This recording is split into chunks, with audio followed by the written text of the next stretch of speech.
chuva preta!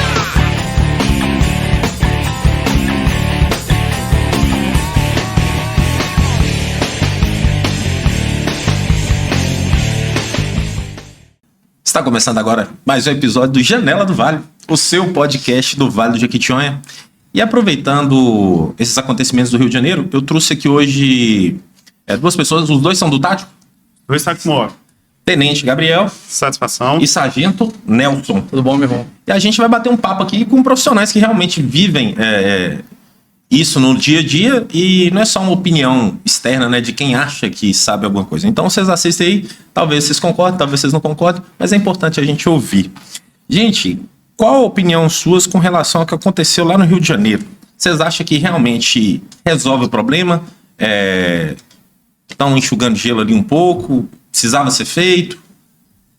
Olha, rapaz, é importante a gente ser prudente nessa situação, porque a gente, apesar de estar aqui envolvido, Polícia Militar, Tático Móvel, cidade de Almenara e região, a gente não trabalha só em Almenara, região de Jacinto, Jequitinhonha, dentre outros. A realidade que aqueles militares viveram lá, que aquelas pessoas, aqueles moradores viveram lá, é diferente. Ali, eu posso dizer que é um cenário de guerra, em que se desenvolveu aquela operação. Certo é que ali é obrigação do Estado Democrático de Direito, prender indivíduos que estão em conflito com a lei. Promover a captura desses indivíduos que têm mandado de prisão, que já mataram outras pessoas, que promovem um verdadeiro Estado paralelo ali. É uma ação necessária. Nós tivemos, resultados expressivos, necessariamente quando eu falo de letalidade. Nós já tivemos diversos indivíduos identificados ali, todos eles envolvidos, sua grande maioria, esmagadora, envolvidos com o Comando Vermelho, com a facção criminosa, com práticas terroristas.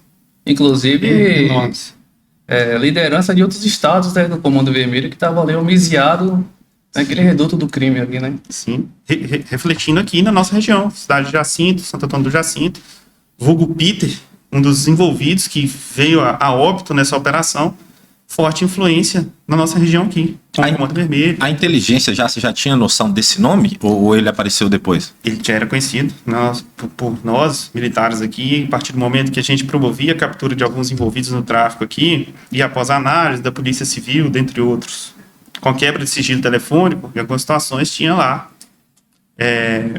informações que davam conta de que esse Peter, ele se encontrava no Rio de Janeiro. Até mesmo já aprendemos em residências, encomendas, endereços da favela onde ocorreu a operação destinada à cidade de Jacinto. Pode parecer estranho pela vida à distância, mas é a realidade hoje que nós temos essas facções devidamente, extremamente organizadas e influindo na nossa região. Cara, uma vez eu vi na televisão, estavam gravando de longe, os camaradas treinando. Sim. Eles estão ficando cada vez mais especialistas naquilo que eles estão fazendo, velho? Ou eles ainda caem no amadorismo, né? E para facilitar a vida dos policiais, graças a Deus. Não tenha dúvidas de que eles estão se especializando. São práticas de guerrilha. Por exemplo, todo mundo viu nos jornais aí as roupas camufladas, né, Nelson? Que o morador tirando roupa lá. Eles utilizaram essa roupa camuflada para adentrar o mato e dificultar a identificação e tentar surpreender as equipes, né? Na camuflagem. Táticas aí de guerrilha mesmo. Olha pra você ver, tinha drone. Deu uma imagem lá com um drone soltando granada explosiva. Granada incendiária contra os militares.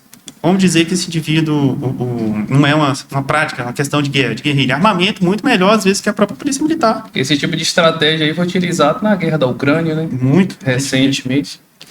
Mas diz que em guerra nem pode, bomba incendiária. Tem algumas coisas que são proibidas. Napalm, por exemplo, não pode. Algumas questões. Mas fala a questão da utilização do drone, especificamente, que antes você não via nessas operações os marginais utilizando drone para atacar a polícia, né? Geralmente só o drone na filmagem, para identificação de locais de entrada, por onde as equipes estavam deslocando. Mas essa novidade aí de bomba é recente. Até então, não era prática utilizada pelos marginais, não. Cara, Tá, se eles tivessem levado pedras melhores, eles tinham conseguido fazer uma operação com mais sucesso?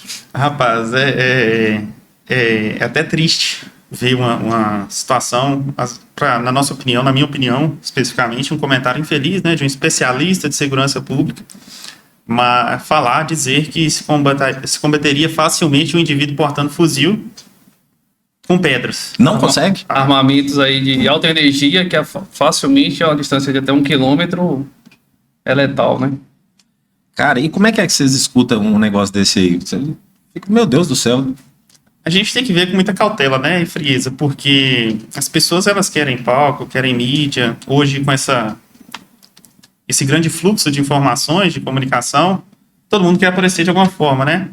A quem interessa, às vezes, um comentário desse, a gente não sabe. Uma desinformação dessa, né? Uma desinformação, exatamente. Mas o especialista de segurança pública mesmo é aquele que está lá no teatro de operações. Aquele indivíduo que está lá no cenário. O policial militar que sai de casa sem saber se vai voltar, despede da esposa, da filha. É aquele ali que está no front, né? Que está na incursão, que está subindo aquele morro na desvantagem ali, um terreno íngreme, sob fogo de armamento de alta energia, que sabe, né, a realidade E não só... da dificuldade de enfrentar um cenário desse, que se você não tiver muita técnica e disposição. Será que tem alguns policiais que eles gostam dessa adrenalina de estar indo numa operação dessa? Ou se pudesse, não ia? Rapaz, a gente não pode generalizar tudo, né? Mas o exercício policial militar, várias pessoas prestam concursos, né? Uns por dinheiro, outros por necessidade, pelo salário, pelo status, outros mais, eu diria, ingênuos, talvez não conhecedores da verdadeira realidade, entram só por causa do porte de arma, por causa da farda. Tem as meninas também, né, Nelson? Você não pode pensar assim, não. Minha parte... brincadeiras à parte. Mas, enfim, a verdade é que para ser policial militar hoje, diante do cenário que se encontra, a nossa sociedade tem que ser um sacerdócio, tem que vestir a farda porque gosta de estar ali defendendo a sociedade, de rever mais aquela aplicação da inversão de valores, né? Isso. Onde o policial está sendo visto não do modo correto como deveria ser visto, daquela de proteção à sociedade, e sim totalmente investido, né? Cara, eu vejo hoje o poste mijando o cachorro. As pessoas, às vezes algum adolescente aí, não sei o que, não devia ter polícia e aquilo. Eu falei, cara, você não tem noção como é que seria se não tivesse. Eu acho que eles não dão conta nem de imaginar. Porque não tem condição de falar um negócio desse, não. Nós tivemos uma greve da Polícia Militar do Espírito Santo há alguns anos. É só jogar no Google aí, joga lá no YouTube, veja como ficou o Espírito Santo. Diversas lojas saqueadas, diversos crimes violentos. O aumento do crime, né? Com a paralisação. E olha que foi uma questão Sim. de dias, né? Não chegou Foram dias que ficaram sem a Polícia Militar lá. Então, na época, era uma reivindicação salarial, melhores condições de trabalho daqueles militares. E foi um verdadeiro caos. A Polícia Militar, ela é uma linha... É a última barreira que a gente tem da sociedade. Não tenhamos dúvidas disso. Precisamos melhorar em outras... Já está lá bem expresso na Constituição, né? Manutenção da ordem pública. Então, esse caráter que às vezes essas diversas críticas que a gente recebe, muito se dá por, às vezes, se envolver com o cidadão que está ali num momento difícil da vida dele, um conflito de vizinho, um conflito amoroso, alguma situação, ele não entende que está uma conduta irregular, muitas vezes, e nós precisamos mostrar para ele que ele não pode fugir da legalidade, do cumprimento das leis. Nós vivemos em sociedade, então esse indivíduo em conflito com a lei, ao receber uma carga da polícia militar, uma intervenção, não vai ver isso com bons olhos. Talvez depois que esfriar a cabeça, alguma coisa assim, ele pode repensar que esteja errado. Então, mas no momento não, né? No momento. Cara, bem chateado. O pessoal falando lá que tanto de gente morreu, principalmente a galera da esquerda defendendo bastante.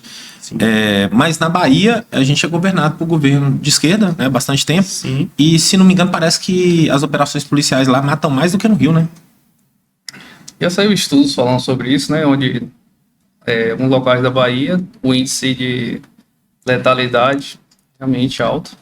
A criminalidade na Bahia, ela tá tão forte quanto no Rio de Janeiro? Ou ainda não? Olha, os conflitos de facções são existentes, né? Nós temos, de uma maneira geral, a dominância dessas duas facções, que seriam o PCC e o Comando Vermelho, mas dentro dessas situações nós temos as ramificações, como o PCE, Primeiro Comando de Eunápolis, podemos falar, temos o BDM, né? Salvador também, né? O Bonde do Maluco. É porque, na verdade, essas facções estão se expandindo, né, por todos os estados da federação. E dentro desses estados encontram-se outras facções criminosas que se associaram, né? Minas Gerais, eles têm entrado também? Ou menos do que nos outros estados?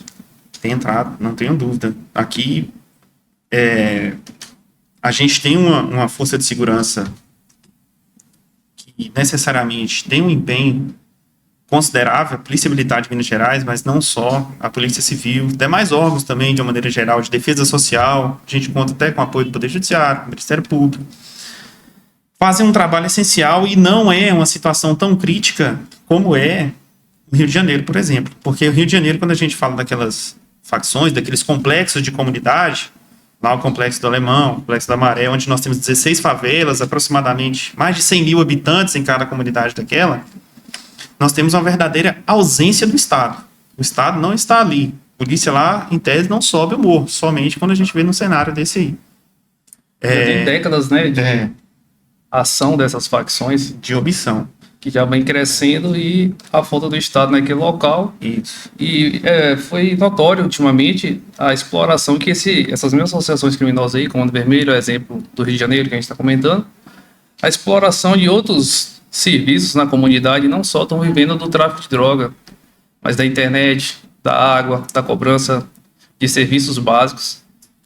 Um filme que explica muito isso aí é o Tropa de Elite 2, né? Aquela intervenção, às vezes, não só também da milícia, do próprio tráfico, voltado para esse Estado paralelo mesmo, que faz, às vezes, do Estado ali, legalmente constituído, para aquela comunidade. E é interessante a gente ver que a própria comunidade, logo após a operação, foi feita uma pesquisa, divulgada salvo engano, pela Record, que 87% dos moradores viram como positiva a intervenção. Os moradores da comunidade. Quem que é esse morador? É a diarista que vai para a Zona Sul limpar, dar faxina nas residências lá, é o mototáxi que vai trabalhar, é o taxista, é o pedreiro. É a galera que mora ali na comunidade, eles viram como positivo, porque esses indivíduos, eles não se fazem, não se intitulam vítimas da sociedade. Pelo contrário,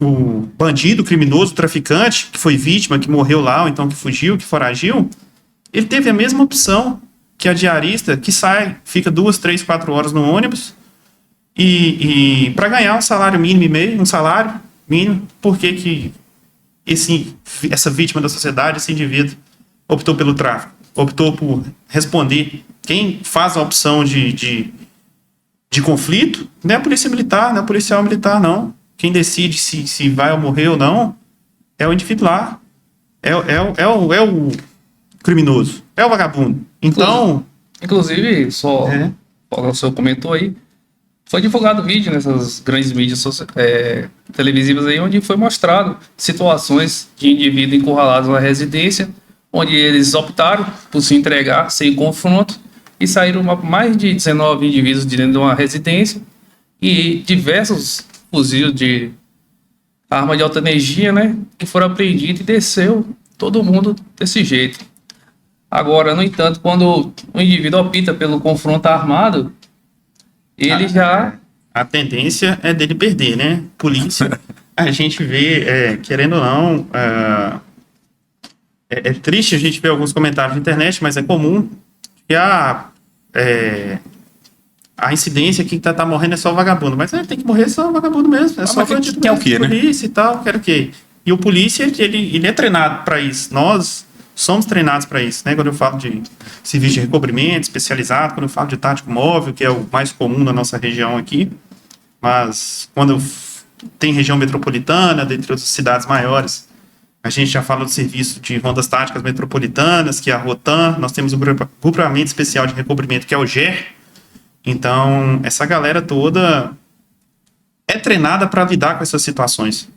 Em Minas Gerais, como é que a gente tem? A gente tem ali a polícia que atende na rua, temos depois o Tático Móvel, Sim, isso. aí vem a Rotan, Isso. aí tem GETAP. Temos no nível, a polícia ela trabalha com níveis de resposta, níveis de esforço, né, Nelson? Sim. Nós temos o primeiro esforço, o segundo esforço, terceiro e quarto esforço. Esses são os mais comuns. O que tá lá no alto hoje, lá de operação da polícia? Olha, nós temos lá uma força de reação do comandante geral. Essa seria uma situação muito mais crítica e difícil da gente trabalhar. Mas dentro do nível operacional e comum, mais prático que a gente identifica é o Batalhão de Operações Especiais. O BOP, né? Isso, é o BOP. Em Minas a gente tem BOP também? Sim. Nós temos o BOP. E o BOP aqui em Minas Gerais, por exemplo, ele atendia que tipo de situação?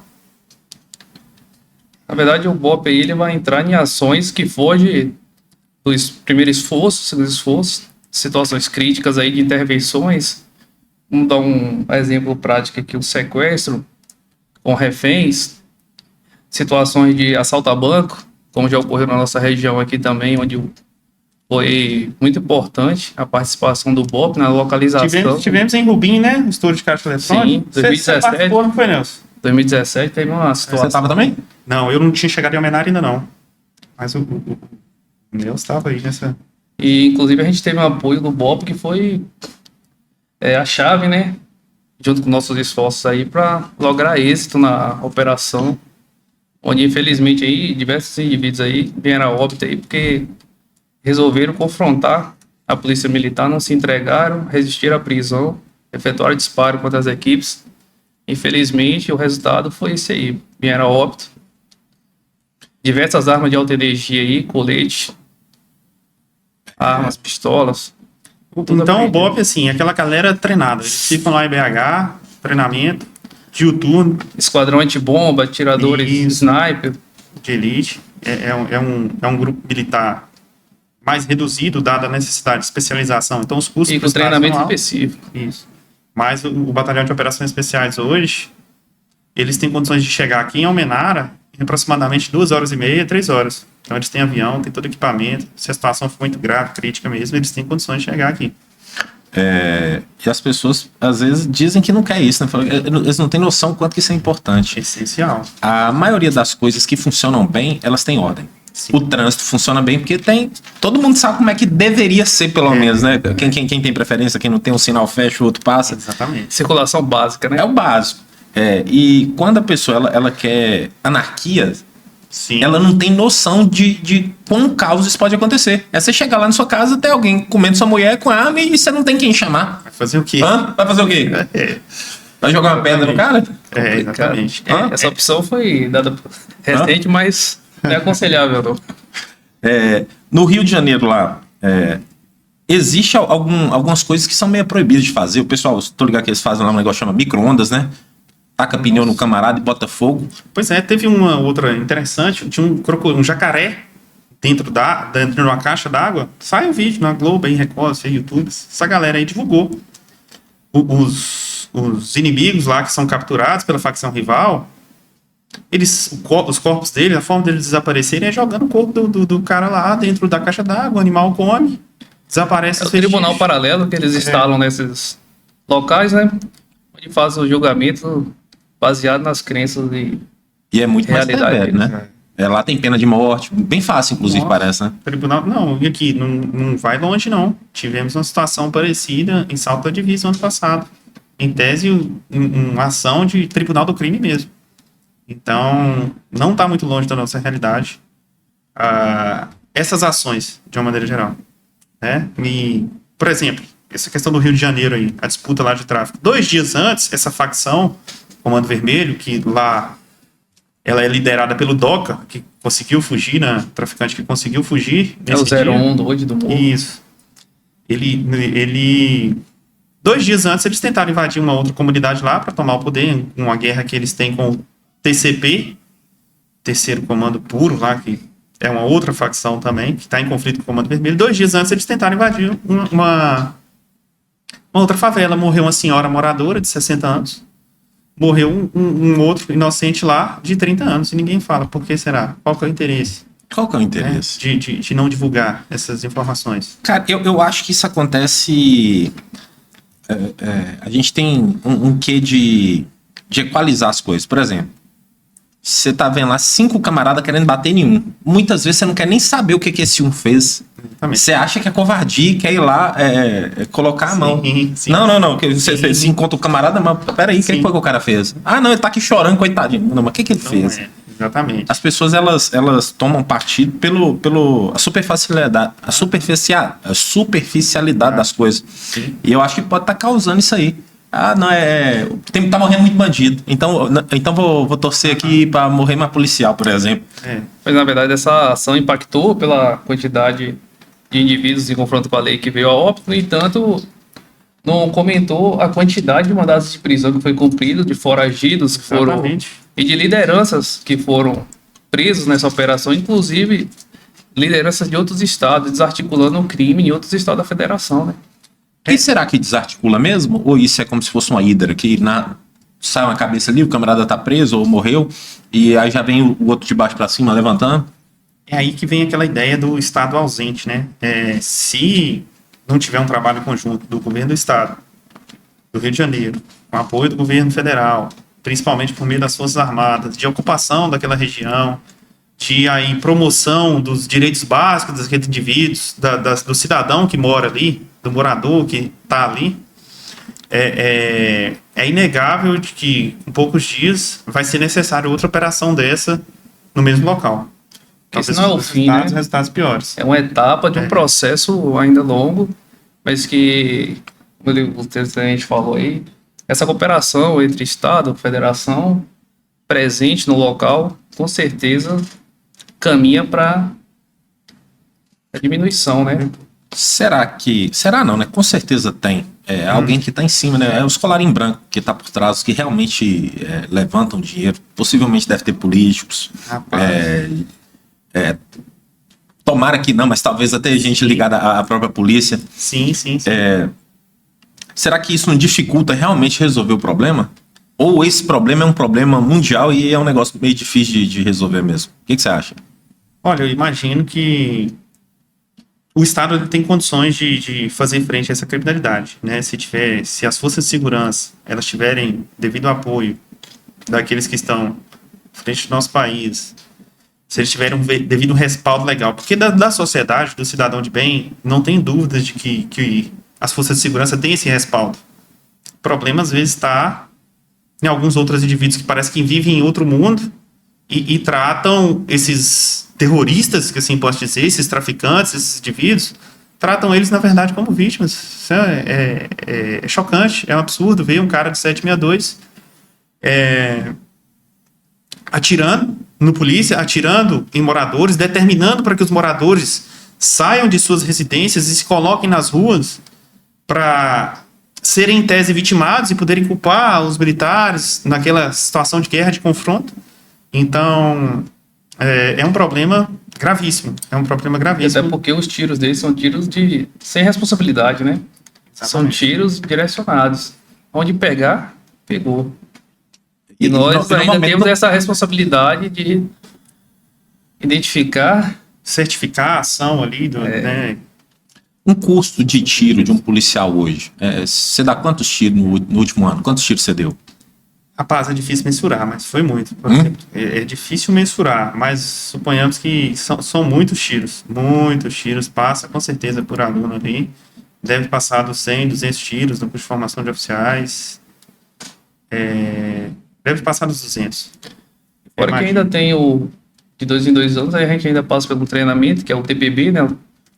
Treinamento oficial básico. Sempre a gente está atualizando, fazendo os tiros, fazendo todas as matérias, se atualizando referente a... E um camarada todas as desse ele é situações. acostumado a tirar pro alto 2 vezes por mês ali, né? Que isso, não sabe nem, não tem condições nenhuma eu diria, não teria condições nenhumas de segurança, de técnica, mas, por outro lado, já há registro, já há informações de que esses indivíduos vêm treinando. Você mesmo já falou aqui, Sim. né? Tem drones da Polícia Militar, da Polícia Civil, captam lá eles fazendo treinamento de né? guerrilha mesmo. Então é preocupante essa situação.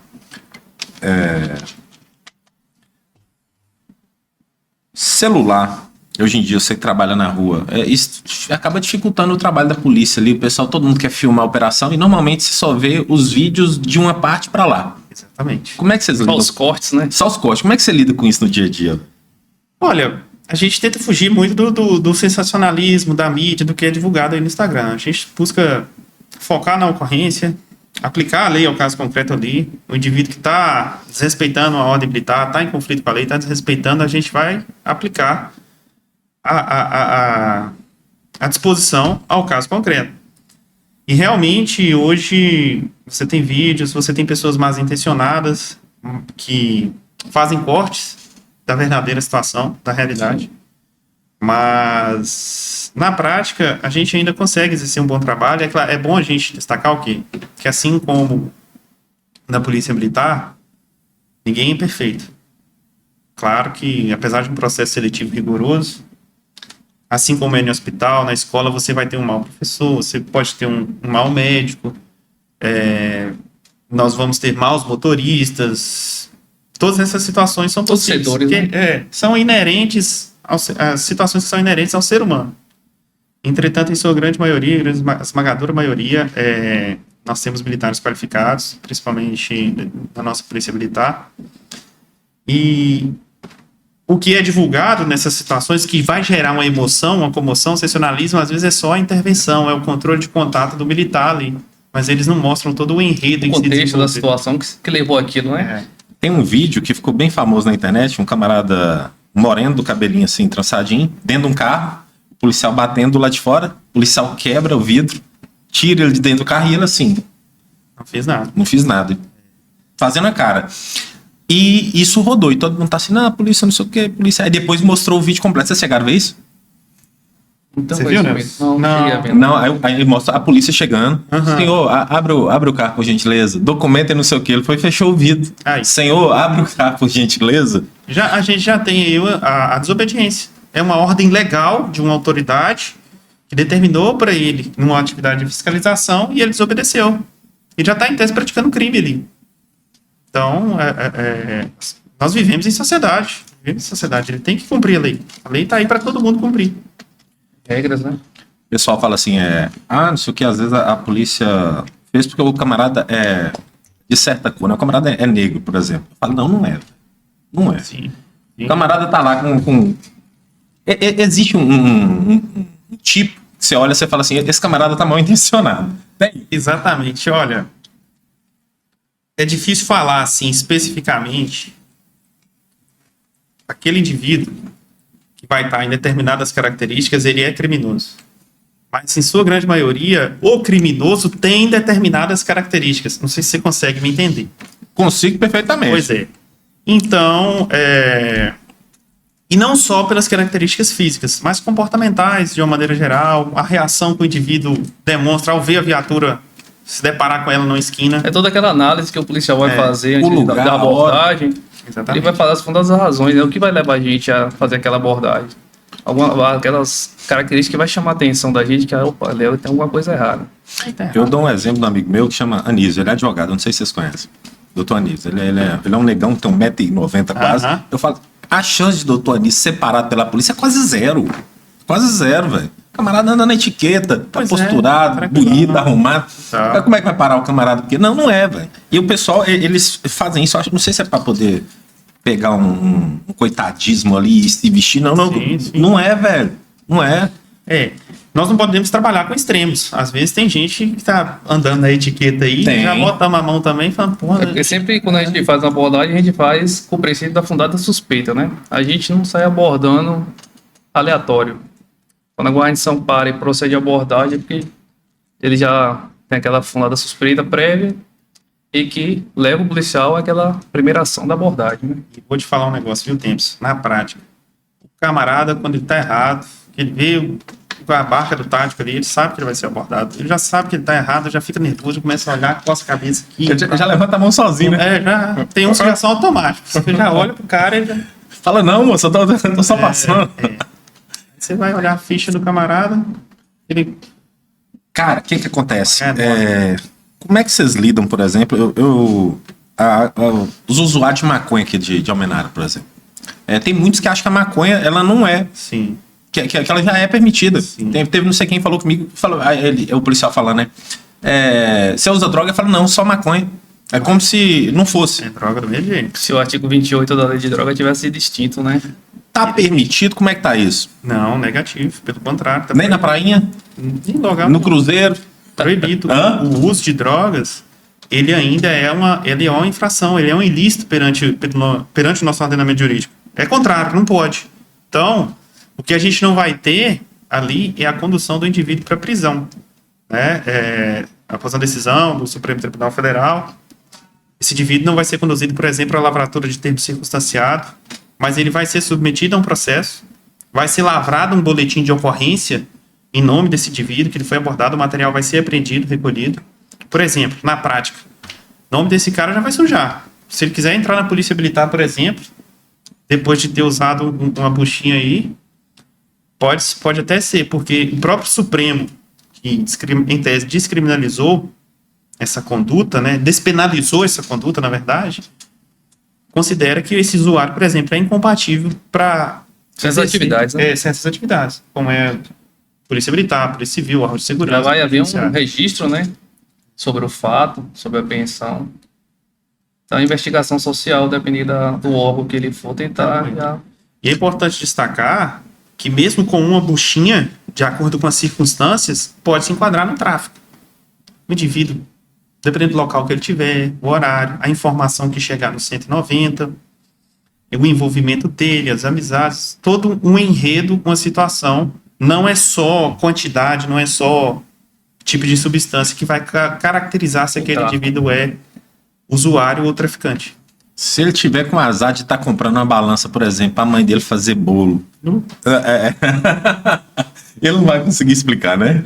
Depende, né? O caso concreto vai demonstrar pra gente ali. A gente comumente vai deixar para cargo do delegado de polícia. A gente conduz ele e cada ocorrência é uma ocorrência, né? Como a gente vai chegar lá e fazer análise lá da situação, ouvir as partes, para ver se caracteriza ou não a situação de uso e consumo ou um tráfico de drogas, né? Certo que a gente já vai ouvir lá, eu sou trabalhador. Eu vi um rabino dizendo uma vez que a droga, ela não é o problema. Eu não sei como é que vocês veem isso. A droga é uma solução de um problema. O camarada, normalmente, que ele usa droga, ele tá fugindo de uma realidade que ele não tá dando conta de suportar. E eu acho que a sociedade, a sociedade não, o Estado, ele devia dar mais atenção para as pessoas como um todo, dar mais suporte para as pessoas, para elas conseguirem resolver os problemas delas, sem precisar recorrer a esse subterfúgio. Perfeitamente. Vocês concordam com isso ou você acha que às vezes o camarada ele entra por safadeza mesmo? Porque eu acho que ele tá correndo de alguma coisa. Sim. Ou influência de amizades. Por exemplo, se a gente for olhar na essência da lei, vamos no início, perguntar assim, por que o tráfico é crime? Por que o tráfico de drogas é crime? Por que o Estado, às vezes, não tributa isso, cobra imposto da galera e deixa usar? Por quê? Afeta a saúde pública. Afeta a saúde individual do indivíduo ali. A mente. Toda uma questão. Quantas famílias sofrem com pessoas viciadas que perdem todo o seu patrimônio por causa do vício, por causa do problema que sofre ali? Quantas crianças que a gente perde para o próprio tráfico de drogas? Nós temos experiências aí, como por exemplo, o Uruguai, que liberou o uso de algumas substâncias entorpecentes. O conflito armado dentro de traficantes, disputas de territórios e mortes continuou do mesmo jeito. Vai continuar do mesmo jeito, porque o Estado vai regularizar determinada substância, talvez aquela substância não se torna acessível para todos os que dependem desse uso, de uma maneira geral, e o conflito vai existir. Nós teríamos ali a substância legalizada, mas também uma substância paralela, como é para os outros casos. Porque vai estar mais barato, né? E a dependência química hoje é um problema sério de saúde, né? Exato. A gente vê usuários de crack aí, várias situações aí, pessoas do dia a dia aí. O que a droga faz na vida delas, né? Nada mais. Os efeitos destruidores que causam na vida da pessoa. Aí eu fui estudar depois que o problema é a dopamina, né? O camarada ele vai atrás da dopamina ali para poder resolver. Sentir um prazer momentâneo. E hoje eu percebo que quanto mais fácil é você ter um prazer de alguma coisa, pior fica, porque não tem almoço grátis. Tudo tem Tem um preço. Tudo tem um preço, velho. Se você quer estar feliz aqui à custa de um copo de uma bebida, isso tem um preço. Quer estar feliz ao custo de uma fungada num pó, tem um preço também. Tem um preço social, moral, financeiro, familiar. Exatamente. Nós temos casos específicos aqui, ó. Só você passar na rua aí, passa um pouquinho mais tarde em alguns bairros ali, São Pedro, Santo Antônio, você vai ver pessoas que andam na rua praticamente como zumbis, moradores de rua, entre outros. Aquele cara que fica ali na porta do supermercado pedindo um quilo de alimento, é para minha filha, é para não sei o quê. Não é para filha, para o alimento dele Para diário. outros fins. Ele vai pegar aquele 1 quilozinho de arroz que ele ganha ali, uma sacolinha de açúcar, um lanche, uma coxinha que você der para ele possivelmente, não podemos generalizar, não são todos os casos, mas em sua grande maioria, ele vai correr lá na boca de fumo lá, na biqueira, e vai trocar. O celular que furta, que é roubado, dentre outras coisas, ele vai correr na biqueira e vai trocar por uma pedra de crack, porque o vício dele é tão grande. Vai acontecer essa situação. Normalmente, quando alguém me pede assim na rua, a primeira coisa que eu falo, mostra seus polegares aí. Vai ver. O polegar do noiado, ele é queimado aqui, gente. Você pode olhar que vai estar queimado. Não dá.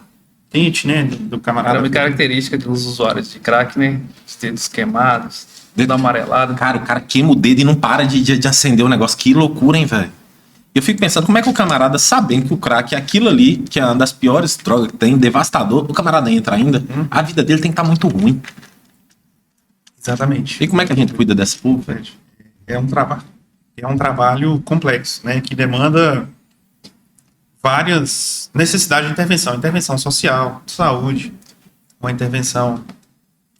É um trabalho complexo do poder público. Não pode só a polícia militar ir lá e prender. Não resolve. Não resolve. Então, Não finaliza só prendendo o traficante, né? Os usuários continuam aí. Se tem andando a noite procura, tem inteira aí. demanda. Se tem demanda, vai ter oferta. Só vai ser substituído, né? E com relação a algumas facilitações, né, por exemplo, você vai lá, prende um camarada que furtou alguma coisa de um celular, por exemplo, e chega lá, o camarada vai embora. Primeiro que eu sei, como é que você sente com uma situação dessa, Nelson? O que acontece? A gente cumpre nosso dever, né? A gente corre atrás, sabe? Rastreamento, levanta informações, vai no encalço do autor, que leve o dia inteiro, não importa. Vamos fazer nosso papel bem feito, vamos apresentar na delegacia. Se caso não for ratificado o flagrante ou posteriormente saia na audiência de custódia, pra gente não significa muita coisa, porque nosso serviço a gente tem certeza que foi desempenhado da melhor forma e vai ficar a cargo do judiciário, né? O inquérito policial parte da Polícia Civil, processo parte do Judiciário, Ministério Público, que também desempenha o papel deles de uma E aqui pra melhor gente, forma, né? Tem, pessoal, o Brasil, ele precisa de leis mais rigorosas. Porque muitas vezes o cara tá ali, traficante primário, por exemplo, ou que furta muitas vezes, ele sabe que não vai ficar preso. Ele sabe que a legislação tem muitos benefícios, sabe que, infelizmente, o próprio presídio não tá tendo vaga. Tanto gente que já tá lá, tá lotado. Local que é para caber 10, tem 20, 30. Então, assim, é uma falência geral do sistema. Né? Não dá para nomear um culpado específico, ou um setor da sociedade, ou um setor de defesa social. Até porque tem que fazer cumprir as leis, né? Se a lei dá aquele privilégio, aquela facilitação da saída, né? Então, tem que ser cumprido, né? Um trabalho mais amplo. Toda ação tem reação. E eu acho que a falta de ter uma reação adequada a determinados crimes, ele encoraja o pessoal a continuar fazendo. Sim. Você vai lá, por exemplo, na Arábia, por exemplo, que a lei da Sharia. Roubou uma vez, foi a mão esquerda, embora. Roubou de novo, aí é o pé esquerdo, porque o camarada precisa trabalhar. Aí eu ouvi o cara falando, não, a gente não corta não, quem corta é o cara. É o próprio cara. É o cara que corta. Nós não cortamos não, nós só executamos a lei. A escolha do camarada. E lá, será que tem esse tipo de ladrão? Muito menos. Não tenha dúvida. Muito menos. Tem que pensar direitinho antes de cometer o crime, né? Porque a pena já é uma pena mais severa. Mais severa e... mais dura. Então eu acho que a gente facilitar... Vocês são pais? Sim. a gente facilitar até a vida dos nossos filhos, a gente acaba atrapalhando eles. Eu deixo minhas filhas se frustrarem bastante, digo não. Sim. Esses dias minha filha foi pra escola e o pezinho dela tem uns dedinhos assim, uns maiores, uns menores. O pessoal falou, ela chegou chateada, não vou mais com essa sandalinha não. Eu falei, você vai sim. Você vai sim. E amanhã, quando falar que seu pé é feio, você fala de verdade. É feio mesmo. É feio mesmo, sua cara também é, e eu não fico falando. Se eu tiro dela esse momento que isso ia acontecer mais cedo ou mais tarde, ela não ia saber lidar com isso lá na frente. Adulto. Aí vem aquela pessoa, às vezes já na idade adulta, frágil, né? Não acostumada com as porradas que a vida dá. E aí surgem alguns outros problemas. A pessoa vai ter depressão, vai ter... Tem que saber lidar com as coisas e consequências. Lá em casa eu ensino tudo. Nunca apanhou de nada a primeira vez. E a primeira vez eu explico, a segunda vez uma advertência, Sim. 2 advertências. Excelente. Aconteceu 2 vezes só delas precisar ir pro estágio final, que é uma correção. Mas nunca mais voltou a fazer. Nunca mais voltou a fazer. Eu falei, maravilha, maravilha. E aí vem alguém, vai falar aqui, vai assistir isso aqui, vai falar, não deve fazer isso. Não, você faz isso lá na sua casa. Daqui 20 anos, aí nós vemos. Você vê seus filhos, eu vejo os meus, a gente vê qual que deu certo. Vê resultado, exatamente.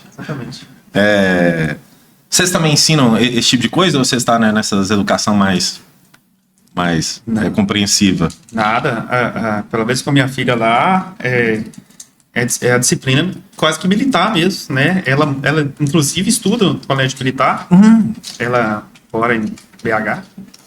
Então, com ela, um rigor militar, não tem dúvidas de que vai crescer já uma criança de 9 anos, já tem altas responsabilidades, já dá trabalho ainda, como toda criança, jovem, adolescente ali. Sim, mas algum tipo de trabalho não vai dar. Não, a minha tem 2 anos. Ainda saindo dessa fase bebezinha ainda, mas a gente já ensina, ela já entende bastante, a gente fala com ela, tenta ensinar as coisas da forma correta. A disciplina é essencial. A disciplina é essencial para qualquer coisa. E eu falo que pobreza, ela está de espírito, não é o fato de você ter dinheiro ou não. E o que mantém uma pessoa pobre, muitas vezes, é a falta de disciplina, gente. É a falta do camarada escolher o caminho que ele quer ir e não ir só pelos desejos. Que é aquele que, livre mesmo, é quem só faz o que não quer. Que é aquele que só faz o que quer, é escravo do desejo. Exatamente. Excelente observação. As pessoas, muitas vezes, também não estão dispostas a pagar o preço pelos sonhos que ela tem, pelos objetivos que elas têm, e se tornam frustradas. E começam a botar a culpa em outros motivos que não são uma ela propriamente dita. A vida, para todo mundo, eu acho que é difícil. É fácil pra você? Não, nem um pouquinho. É fácil pra você, Nelson? Não. Pra mim também não é, velho. Eu vejo as pessoas, pra mim é difícil. Pra mim também é difícil. Pra chegar onde é que eu tô, sair de onde é que eu saí, do meio de uma favela, dividindo uma casa de 2 cômodos com outra família, pra onde é que eu tô hoje, eu tive que renunciar a muita coisa. Falar não pra muita coisa.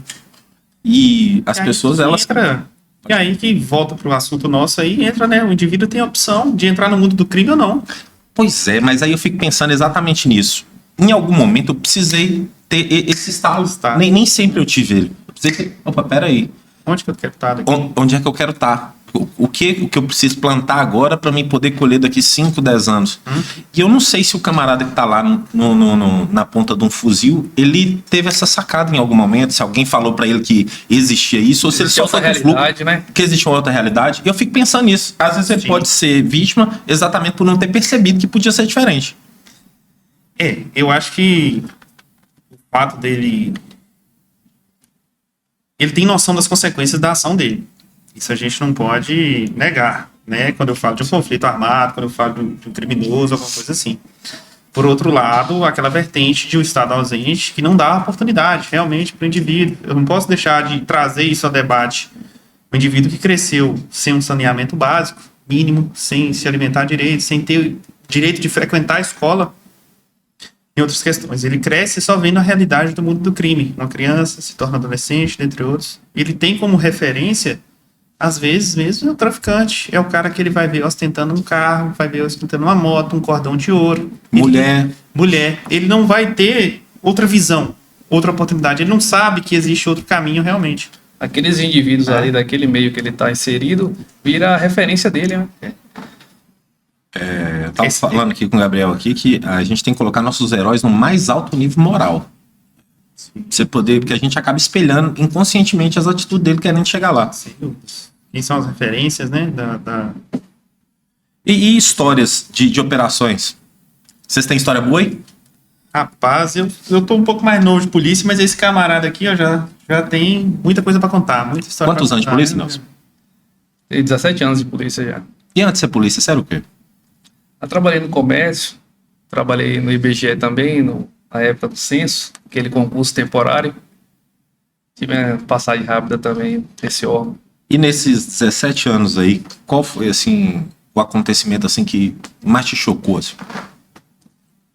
Olha só, dentro desse tempo de polícia, foram muitas situações que a gente passa aí no dia a dia. Entre elas aí, aqui na nossa área, mais emblemática, assim, que tomou proporção grande, um assalto ao banco do Rubim em 2017. E também, recentemente, tivemos uma ocorrência aqui de sequestro, cárcere privado, no distrito de Pedra Grande, onde também o tático móvel teve presente, iniciou as primeiras intervenções no local. E foi um caso específico que iniciou com Maria da Penha. Só que quando a gente encontrou uma senhora já em via pública, toda ensanguentada, machucada, ela relatou pra gente que o indivíduo encontrava-se na casa, né? O filho dela, Filho dele uma também? criança, não, era enteado, né? Era filho só dela. E que a criança estava sendo ameaçada, o cara com a casa toda trancada, querendo se matar e matar a criança. E a gente teve que ir nessa situação, e eu sei que já tem filho, né? Já se comove ali aquele impacto com a situação. Fizemos aquela primeira intervenção, aquela verbalização. Ele dentro da casa ou vocês fora? Ele dentro da casa, todo trancado, janela, porta. A gente conseguiu só uma pequena abertura na janela, e a gente conseguiu ver que realmente era uma situação séria, o indivíduo com uma foice, estava com o facão também amolando o tempo inteiro, a criança, cômodo pequeno, do lado, e ele o tempo inteiro ameaçando tirar a vida da criança, tirar a vida dele. Aí foi onde a gente precisou fazer o acionamento da especializada, que é essa ocorrência de cárcere privado, com refém, uma ocorrência por BOP. Só que a gente estava numa situação um pouco específica, porque era madrugada. Nossa pista aqui não é provida da iluminação adequada para o avião descer. A gente ia ter que aguardar amanhecer o dia, né? E aí, nessa situação que a gente continuou na verbalização, a situação foi se agravando até o ponto dele realmente se deslocar em direção para a criança, para poder ceifar a vida da criança e posteriormente dele. Foi necessária uma intervenção rápida e cirúrgica nossa, onde a gente conseguiu fazer um adentramento na residência, utilizar, né, de instrumento para poder neutralizar temporariamente aquele indivíduo e fazer a prisão. Nessa ocasião aí, o indivíduo já machucou bastante, né, que ele estava com facão, tentou agredir a gente, tentou utilizar esse material contra a gente, mas a gente, graças a Deus, conseguiu, de técnica, né, fazer a contenção dele, sem ter um mal maior, e conseguimos resgatar a criança sem nenhum machucado, né. Foi uma ocorrência bem difícil, onde a gente encerrou aqui e a gente viu o grau da dificuldade e o tanto que o treinamento proporcionou êxito nessa atuação nossa. A gente ficou feliz, foi uma situação bem delicada. Teve um policial que teve que sair de lá, trocar o fardamento e vir com a roupa paisana, porque a roupa não tinha condições de vir de tanto sangue que tinha na roupa. Eita. Camarada. E ele estava transtornado, assim, por conta de bebida, drogas, mental, remédio? Tudo iniciou com essa ligação através de 190, dando conta da Maria da Penha, né? Aí, segundo informações lá no local, o indivíduo também fazia uso de substância, prova de cocaína, e ele estava totalmente transtornado e estava decidido a tirar a vida da criança e a vida dele. Em todo momento a criança sentada pedindo para não tirar a vida dela, e toda aquela situação, casa cercada e a gente esperando apoio. Só que chegou um momento que a situação se agravou de tal forma que a gente precisou agir, porque se não agisse, talvez hoje a gente está aqui para contar uma história com um final triste aí, da morte de uma criança e o falecimento do autor também. Depois que vocês conseguiram parar ele ali, ele demorou quanto tempo para poder acalmar os ânimos, entender que ele estava preso, que não ia passar daquilo ali? Houve resistência à prisão, até a gente conseguir fazer a imobilização dele totalmente aí, foi um serviço de 3, 4 policiais aí tentando fazer a imobilização dele, a algemação. Foi questão aí de 5, 6 minutos de resistência aí até a gente conseguir êxito e acionar a equipe do SAMU, que já estava também posicionada, porque a gente sabia que poderia dar um tipo de desfecho, sair do controle também. Ele foi atendido, foi encaminhado e foi ratificado o flagrante dele. Ficou preso. Ficou preso naquela ocasião e a criança, que era a vítima da situação, conseguiu sair ilesa, né, sem nenhum tipo de fratura, né, ferimento da situação. Aqui na Almenara acontece muito caso assim de vocês terem que intervir fisicamente, ou normalmente as pessoas elas aceitam mais de boa ali a orientação da polícia? Você entra aqui no camburão aqui, faz favor aqui, convido o senhor a estar entrando aqui nesse recinto aqui, nesse fundo desse veículo, por gentileza, e as pessoas vão de boa, elas são mais resistentes? A gente tem que estar preparado para todas as situações. Sim. Né, que podem ocorrer. Mas tem alguns audaciosos que tentam resistir fisicamente em relação a isso. Eu acho que a Almenara, de uma maneira geral, a população ela é bem consciente de que quando a polícia militar chega para intervir, o diálogo ele tende a resolver a grande e maioria esmagadora das situações. Pouquíssimas pessoas optam pela resistência física, tanto ativa, com agressões para com militar, ou somente passivo. Tentar travar e não... O maior problema que a gente vê hoje é final de festa, indivíduo embriagado, tá doidão ali, às vezes não conseguiu arrumar uma namorada, tomou um monte de fora ali, ou então... Tomou um chifre? Aí, o camarada, ele tá pronto para qualquer confusão. Então, você chega a ficar com dó na hora? Você falou, meu Deus do céu, o cara não sabe nem o que ele tá fazendo. Muitas vezes acontece que, posteriormente, quando os ônibus acalmam, tá lá registrando a ocorrência e tal, eles se arrependem. A galera... Tem conversa, às vezes... Ô, Gabriel, você me desculpa, eu não queria ter feito. Acontece. Aí depois você vê na rua de novo, aí vira que segue.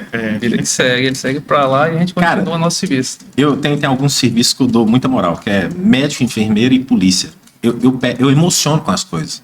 Se alguém, por exemplo, me xingar, eu fico chateado muito tempo, velho. Ou você pega uma situação dessa do camarada, eu ia ficar com raiva desse camarada do menino pra sempre. Ou ia olhar ele assim, você queria matar um menino, velho. Uma criança e tal, né? Vocês conseguem desligar quando vocês tiram a farda, ou vocês ainda carregam o peso daquele acontecimento do dia? Rapaz, eu acho que, pelo menos falando de mim, né? Na cidade pequena aqui, que é Almenara, a gente conhece tudo e todo mundo, é praticamente impossível desligar. A gente tá sempre ligado. Mesmo no período de folga, você vai num restaurante ali, você sempre vê alguém que você interviu em alguma ocorrência. Rapaz, aquele rosto ali não é familiar. É fulano. Então você sempre vai lembrar, o cara já te olha também e tal. A gente, graças a Deus, não tem nenhuma dificuldade, nenhum conflito. Período de folga. Mas a gente não deixa de levar o peso psicológico de determinadas ocorrências para casa, não. Pelo contrário, levamos muito isso, inclusive. Né? Como falou, é muita situação. O tático móvel, ele, além de atender a homenagem, ele atende todas as regiões pertencentes ao nosso batalhão, né? Então, todas as ocorrências... Vocês têm psicólogo lá disponível para vocês? Sim. Vocês costumam ir? No batalhão. Sim. Camarada vai lá, Sempre tem aquela consulta.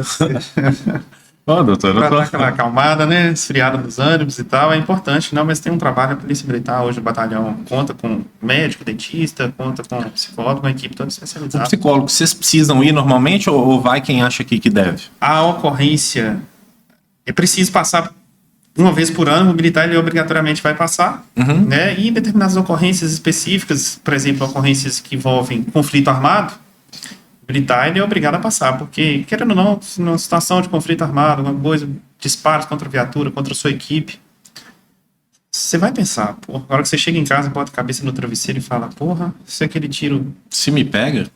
Se passa mais perto, eu tava lá numa situação de mato, longe no mato, local longe, ou então o hospital daqui tem condições de receber um militar baleado, eu tava com meu kit de APH, será que meu parceiro tá fisicamente em condições de me jogar nas costas e me carregar por 300 metros até chegar na viatura? Você pensa isso tudo, aí acaba que você perde até a noite de sono, pensa em muitas coisas. Uai, já atiraram já contra a viatura com vocês? Já tivemos situações, tem sim, é mais comum do que você imagina. Sério? Inclusive, é mais Acontece. comum. Aqui, ó, Jordânia, foi semana passada? Semana passada, os militares lá foram vítimas de disparo de arma de fogo. A gente divulgou na nossa página, no Tático Móvel e tal. Tem lá, para vocês verem, questão da operação. Devido uma extensa ficha criminal, dando muito trabalho para a população. Então, é um cara que muitos furtos, roubos, envolvido no tráfico, envolvido em ocorrências já de homicídio tentado, homicídio consumado, já matou gente. O cara era... Então, assim, quando tem uma situação dessa, as cidades, né, pedem um apoio. Ô, comandante de batalhão, estou precisando do apoio do Tático Móvel aqui. A gente vai para lá e fica até... Tem um cliente aqui que... Exatamente, tem um cliente aqui que está precisando de intervenção Tático Móvel para esse cara. E a gente vai dar esse apoio lá. E, mais uma vez, graças a Deus, conseguimos pegar o cara. Ele... Quando viu que estava cercado para ele a situação, ele dispensou o armamento. Foi num brejo, no esgoto, coisa que a gente precisou intervir lá. Tem até que tomar uns remédios de verme, viu? Porque foi feito. Vocês teve que entrar para poder buscar ou botou ele para buscar? A gente foi tentar buscar, achar o armamento, depois que já tinha prendido ele, que ele saiu pra rua assim, mas a gente não conseguiu achar não, porque caiu no esgoto, um negócio podre mesmo. Você olhar no vídeo lá, rapaz, polícia com a canela toda assim, suja, podre. Eu também sujei meu botão e tal, a perna. Mas é mais comum do que você imagina. Em 2011, 2024, quando eu assumi mesmo o Tático Móvel aqui, o Rádio Patrulhamento Tático Móvel, na região nós tivemos 4 ocorrências com letalidade mesmo, que os indivíduos que optaram por resistir à ação policial, né, empregaram ali uma injusta agressão, vieram a óbito com as equipes Tático Móvel. Nós tivemos em Pedra Azul, tivemos em Almenara, tivemos uma situação também já em Mata Verde, engano, situação de Mata Verde que teve uma ocorrência que iniciou o roubo aqui, finalizou com a captura e intervenção com letalidade também em Mata Verde, né, que o indivíduo resistiu também lá, efetuou disparos contra a guarnição. Esses camaradas esses últimos que atentaram contra a polícia, eles são daqui da região ou normalmente são esses camaradas da Bahia? Que eu tenho a impressão que esses camaradas que vêm da Bahia, eles são mais audazes. Não tenho dúvida. Lá na cidade de Santo Antônio do Jacinto mesmo, que era uma cidade comandada pelo Peter, que veio a falecer na Operação no Rio de Janeiro. Eu vi a foto. Por exemplo, PCR, esse camarada aí. Lá chegam uns baianos bem corajosos lá. Nós tivemos, no mês de setembro de 2024, um indivíduo que veio a ser alvejado com disparo na perna lá e ele se entregou depois disso. Recentemente, nós tivemos um que deu um disparo, cometeu um feminicídio lá, com disparo na nuca da companheira. Além de estar envolvido no tráfico e outros crimes, esse indivíduo. A gente foi lá para tentar capturar ele, ficamos quase uma semana lá atrás dele. Ele disparou contra a guarnição militar. Nós conseguimos capturar ele com submetralhadora, com revólver 38. Submetralhadora? Então, uma submetralhadora de fabricação artesanal, aquela famosa macaquinha, muito comum na nossa região aqui. Inclusive, aprendemos elas também lá no São Francisco, indivíduos efetuaram disparos contra a gente. Revólver 38, uma submetralhadora. Na região já... Vocês acham legal quando vocês veem assim uma arminha bem feita? Fala, pô, camarada, que engenharia massa aqui. Você acha? Os caras fazem cada coisa, meu amigo. Um cano de PVC fazem armas letais. Eles conseguem fabricar. Que bichinho criativo esse camarada. Criativo.